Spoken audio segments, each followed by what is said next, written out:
Students, हम लोग slope and deflection जो टॉपिक पढ़ रहे हैं उसमें बहुत सारे हम लोगों ने न्यूमेरिकल्स और थ्योरेटिकल पार्ट पढ़ चुके हैं। आज हम लोग देखेंगे slope and deflection of cantilever beam with point load, ठीक है ना, at either in between the length और at the free end of cantilever.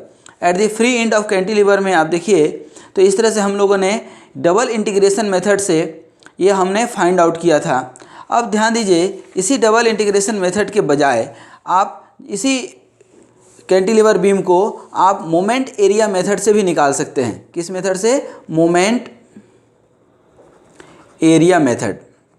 अब मोमेंट एरिया मेथड भी अपने आप में बहुत आसान है, लेकिन यही सेम प्रॉब्लम को मोमेंट एरिया मेथड से निकाल करके मैं आपको अभी दिखलाऊंगा। ध्यान दीजिए कि मोमेंट एरिया मेथड में कॉन्सेप्ट अपना क्लियर रखिए कि हमारा स्लोप जो निकलता था ये हमने निकाला था बहुत पहले। ये आपका area divided by E I slope निकलता है और डिफ्लेक्शन जो है ए एक्स बार अपॉन ई आई। ठीक है, यहाँ पे एरिया क्या है? बेंडिंग मोमेंट डायग्राम का एरिया है और ये ए एक्स बार क्या है? यहाँ पे distance of centre of gravity of the selected bending moment diagram area. ठीक है, तो आइए इसका हम लोग निकालते हैं। ध्यान दीजिए कि ये आपका कैंटिलीवर बीम है। अब इसमें जब डिफ्लेक्शन होगा, ठीक है ना, तो ओब्वियसली कुछ इस तरह का डिफ्लेक्शन होगा, ठीक है ना। अब चूंकि हम बना रहे हैं किससे? आपका मोमेंट एरिया मेथड से। मोमेंट एरिया मेथड का अभी हमने फार्मूला लिखा था ए अपॉन ई आई और स्लोप लिखा था आपका ए एक्स बार अपॉन ई आई। ठीक है ना, दैट मीन्स एरिया क्या है? बेंडिंग मोमेंट डायग्राम का एरिया है। इसका मतलब कि इस कैंटिलीवर बीम के लिए आपको सबसे पहले तो बेंडिंग मोमेंट डायग्राम ड्रॉ करना पड़ेगा, ठीक है ना। अब इसका बेंडिंग मोमेंट डायग्राम आप जब ड्रॉ करेंगे, ठीक है, ये पॉइंट कुछ बच्चों का नामकरण कर लीजिए, ए और ये बी है, ठीक है ना। इसका जब आप डायग्राम ड्रॉ करेंगे बेंडिंग मोमेंट डायग्राम, तो आपको मालूम है कि इस बीच में तो कहीं कोई लोड है नहीं। यहाँ पे बेंडिंग मोमेंट क्या है? 0। और यहाँ पे bending moment W into L, ये क्या हो जाएगा आपका? W इंटू एल, यही आपका बेंडिंग मोमेंट मैक्सिमम। और इसको आप प्यार से मिला देंगे तो क्या हो जाएगा? ये बेंडिंग मोमेंट डायग्राम हो गया आपका। अब देखिए तो ये एरिया ही चाहिए ना आपको स्लोप के लिए, ठीक है ना। तो सबसे पहले इसका एरिया निकाल लीजिए, ठीक है ना। तो एरिया ऑफ दिस ट्रायंगल यही होगा ना, एरिया ऑफ दिस ट्रायंगल। तो ये ए और ये बी और इसको मान लीजिए सी। तो इसका एरिया कैसे आप निकालेंगे? तो area of the triangle, area of bending moment diagram, that means area of triangle A C B, that means half A B into A C, ठीक है ना। हाफ कितना हो गया? तो हाफ ही हो गया। और ए बी कितना है आपका? Length L. ये टोटल लेंथ यहाँ से यहाँ तक इस बच्चे का लेंथ कितना है? एल। तो ये एल इंटू ए सी कितना है? डब्ल्यू एल, दैट मीन्स कि W L square by 2 area हो गया। तो अब और इसी का स्लोप, ठीक है, चलिए निकाल लेते हैं। स्लोप निकालेंगे तो ए अपन ई आई, ठीक है ना। तो थीटा ए पे, एट पॉइंट ए पे एरिया आपको मालूम है डब्ल्यू एल स्क्वायर अपन 2 ई आई, ठीक है। तो ये आपका स्लोप निकल गया, ठीक है ना, थीटा ए। यही स्लोप आपका वहाँ भी निकला था। किस मेथड से? जो आप मेथड उसमें क्या बोलते हैं, डबल इंटीग्रेशन मेथड से आपने देखा था, उस समय भी आप देखिए यही निकला है डब्ल्यू एल स्क्वायर अपन 2 ई आई, डब्ल्यू एल स्क्वायर अपन 2 ई आई। तो मेथड तो खैर आप कोई भी लगाएं, आपका फाइनल रिजल्ट वही आएगा।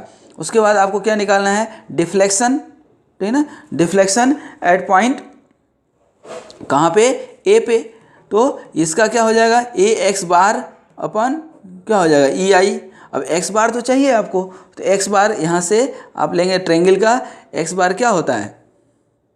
2/3, इधर से 2/3 और इधर से 1/3, तो 2/3 इंटू एल, ये x बार हो गया, ठीक है। तो अब एरिया कितना हो गया आपका? एरिया आप निकाल चुके हैं डब्ल्यू एल स्क्वायर अपन 2 ई आई मान लीजिए, और एक्स बार कितना है 2/3 L, ये 2 से 2 कैंसिल हो जाएगा, तो ये YA कितना हो जाएगा आपका WL² सॉरी WLQ हो जाएगा अपन 2 कैंसिल हो गया तो 3EI। तो ये आपका क्या निकल गया, डिफ्लेक्शन, और ये निकल गया आपका स्लोप, ठीक ना। इसी सेम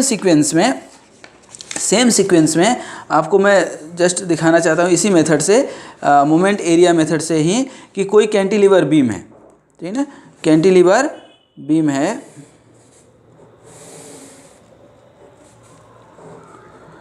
और ये UDL है, इसके ऊपर क्या है, UDL है, W पर यूनिट लेंथ, ठीक है।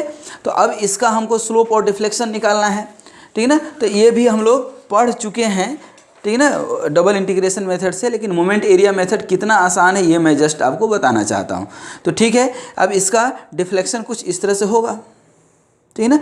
बट अब हमें इस मेथड से, बेंडिंग मोमेंट एरिया मेथड से निकालना है, तो हमको फार्मूला तो मालूम होना चाहिए कि थीटा A/EI होता है और डिफ्लेक्शन AX बार अपन EI होता है, ठीक है, ये मालूम है हमें। तो ये यदि मालूम ही है तो ये आगे का काम कर दीजिए।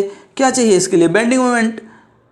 तो बेंडिंग मोमेंट डायग्राम इसका आप जब ड्रॉ करेंगे, ठीक ना, तो क्या होता है, इक्वेशन क्या बनेगा बेंडिंग मोमेंट का, किसी पॉइंट x पे आप यदि निकालते हैं तो आपको इसका इक्वेशन याद होगा। क्या इक्वेशन था अपना, ये आप निकालिए कहीं भी, तो W, ये लेंथ यदि आपने क्या ले लिया x, तो WX × x/2, तो WM, तो ये क्या हो जाएगा WX²/2, दैट मीन्स कि पैराबोलिक, ठीक है। तो ये क्या बना आपका, यहाँ पे बेंडिंग मोमेंट मैक्सिमम आएगा, ठीक है ना। ये तो पार्ट आपका A था, ये B है, और ये आपका कुछ इस तरह से पैराबोला बन जाएगा, ठीक है। अब देखिए ये पैराबोला बन गया, ठीक ना। इस पैराबोला का सेंटर ऑफ ग्रेविटी कहाँ पे होगा, ये x बार इक्वल टू क्या हो जाता है 3/4 × L, मालूम है आपको, ये कहीं पे होगा आपका 3/4 × L। तो ये आपका CG निकल गया, ये वैल्यू आपको कितना हो जाएगा WL²/2, बेंडिंग मोमेंट मैक्सिमम, ठीक है। और area, what about the area, तो एरिया ऑफ द पैराबोला क्या होता है 1/3 this length upon into this length, तो ये टोटल लेंथ कितना है L into this length WL²/2, that means कि WLQ अपन क्या है 6, ठीक ना। अब हमें स्लोप निकालना है, तो स्लोप एट A, तो आपको फार्मूला मालूम है एरिया अपन EI, एरिया कितना निकला आपका WLQ/6EI। तो ये आपका क्या निकल गया स्लोप। देखिए ये कितना आसान है मोमेंट एरिया मेथड, ठीक है। और जब हमको डिफ्लेक्शन निकालना है, ठीक ना, तो यही क्या हो जाता है AX बार EI, ठीक है।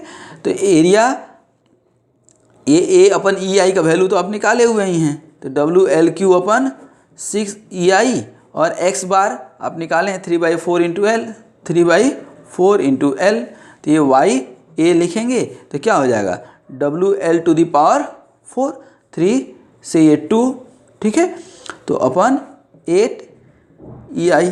तो ये आपका डिफ्लेक्शन हो गया और ये स्लोप हो गया। तो इस तरह से आप मोमेंट एरिया मेथड से भी निकाल सकते हैं, ठीक है।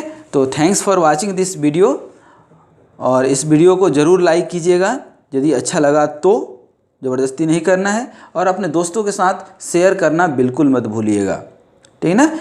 तो आप इस वीडियो को देखें, समझें, और यदि कोई डाउट है तो ज़रूर कमेंट्स बॉक्स में लिखिएगा, I will try to clarify it. और दूसरा इम्पॉर्टेंट चीज़ कि सक्सेसिव वीडियो को आप देखते रहिए, फिर नेक्स्ट वीडियो में कुछ लेकर के हम आपके लिए कुछ स्पेशल लेकर के आएंगे। तब तक के लिए आपको धन्यवाद, मस्ट एंजॉय कीजिए, ठीक है, कीप स्माइलिंग।